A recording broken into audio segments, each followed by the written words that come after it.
Paris, the News at 1. I am Sarah Adesanya.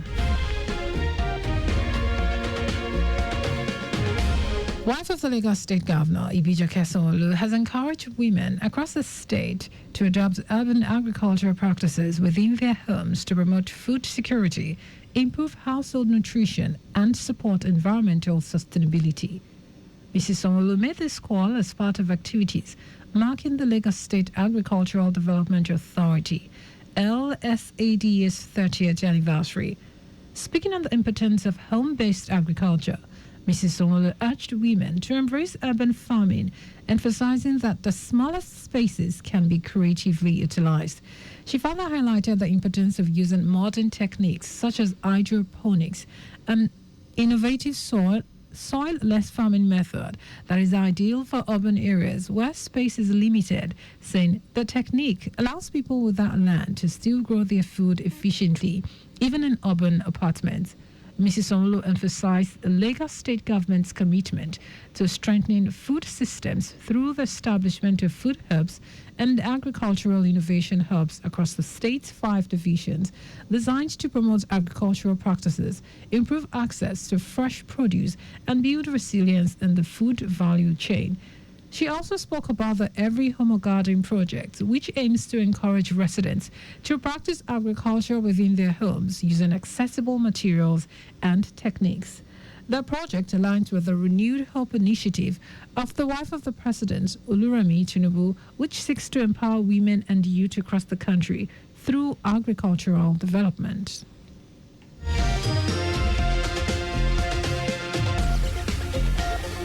As part of efforts to instill a culture of world-class physical planning and development among the younger generation, the Lagos State Physical Planning Permit Authority, LASPA, under the Ministry of Physical Planning and Urban Development, has launched a sensitization campaign targeting secondary schools across the state.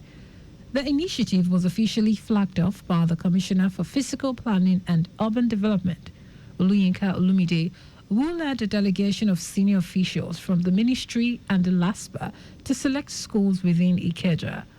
Olumide said the initiative aligns with the ministry's mandate on public advocacy and sensitization, emphasizing that it aims to deepen students' understanding and appreciation of orderly physical development. He pointed out that comprehensive master plans have been documented for every part of the state to ensure coordinated growth. The commissioner further revealed that the sensitization program would culminate in inter-school competition, during which students with demonstrable knowledge of physical planning processes will be rewarded and encouraged. Also speaking, the permanent secretary, Office of Physical Planning, Olumide Shotere, noted that the goal is to catch the students young and help them appreciate the significance of physical planning early in life. On his part, the General Manager of LASPA, Kehinde Oshinake, said that sensitization drive reinforces the state government's commitment to enlightenment and public engagement, countering the perception that government is focused only on enforcement. He expressed gratitude to Governor Babajide Sanwo-Olu for approving the school sensitization initiative and for his consistent support of physical planning and permit processes.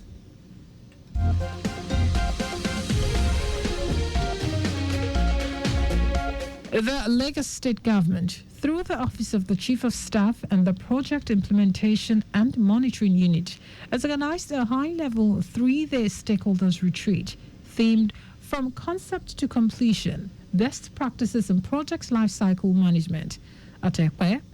The event brought together key decision makers and implementers from across ministries, departments and agencies, MDAs in the state, private sector partners, and development stakeholders in collaboration with the Project Management Institute, USA. While declaring the event open, the Chief of Staff to the Governor of Lagos State, Tayo Ayinde, noted that timeliness of its theme and its alignment with the state's strategic priority. The Chief of Staff stressed that project lifecycle management is not just a technical requirement, but the bedrock of sustainable development, adding that proper planning, execution, monitoring, and evaluation are critical to delivering infrastructure and services that stand the test of time and meet the needs of citizens. That retreat featured participation from members of the State Executive Council, heads of agencies and parastatals, political aides to the governor, and representatives of PMI Sub-Saharan Africa, alongside expert facilitators and stakeholders.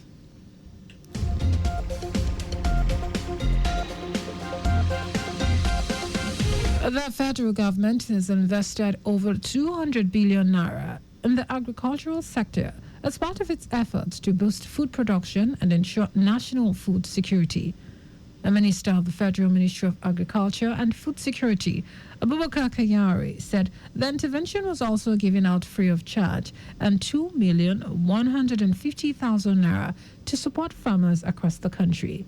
Kayari also revealed that the ministry distributed fertilizers worth over 2.15 million naira to farmers nationwide to support cultivation and improve yields.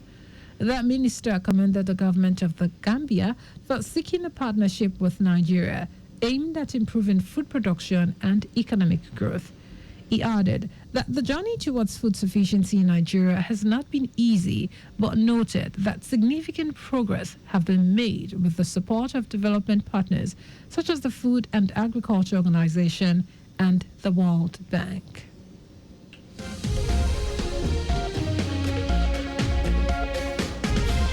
And in foreign news, President Donald Trump says United States military has carried out a very successful attack on 3 Iranian nuclear sites, including the crucial underground uranium enrichment facility at Fordo. Trump said a full payload of bombs was dropped on Fordo, and a surprise announcement that came just 2 days after he had apparently opened a 2-week window for diplomacy. President Trump said all planes are safely on their way home, congratulating the great American warriors. He also described it as a historic moment for the United States, Israel, and the world.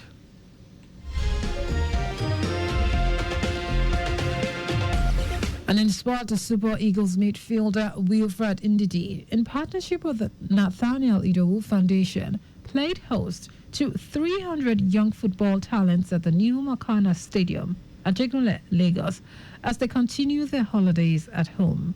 Tagged 2025 Makana Children's Fest with Ndidi and friends, the Leicester City player was joined by some of his Super Eagles teammates, including Captain William Trust Ekong, Victor Osimhen, and Bonnie Face. The 19th pitch facility was in use simultaneously during the event, hosting about 156 matches at intervals. Ndidi, Super Eagles teammates, and other dignitaries like the Lagos State Head of Service, Bodiagoro, also joined the young players for 2 exhibition matches. Ndidi reflected on his humble beginning as the motivation to keep inspiring the next generation. The Super Eagles captain, Trust Ekong, also stressed the importance of collaboration among the players in giving back to the society. Just before we go, maintain adequate distance from the vehicle ahead of you to avoid collision. You can follow us and like all our various social media platforms. X at Traffic Radio 961. Facebook, Lagos Traffic Radio 96.1 FM. Instagram, Lagos Traffic Radio 961. Subscribe and watch our news and programs live on YouTube at Traffic Radio 961. You can also visit our website at www.trafficradio961.ng. You can listen to Lagos Traffic Radio 96.1 FM live on My Lagos app for timely updates. Did you know that the Solo administration initiated the Lagos State Employability Support Project to address the labor skill gap and unemployment problems? You can get more details on the Lagos State Government website. For contact with the newsroom, send a message to info@trafficradio961.ng. That ends the news broadcast compiled by Adesanya Ejoyuka. I am Sarah Adesanya. Thank you for listening.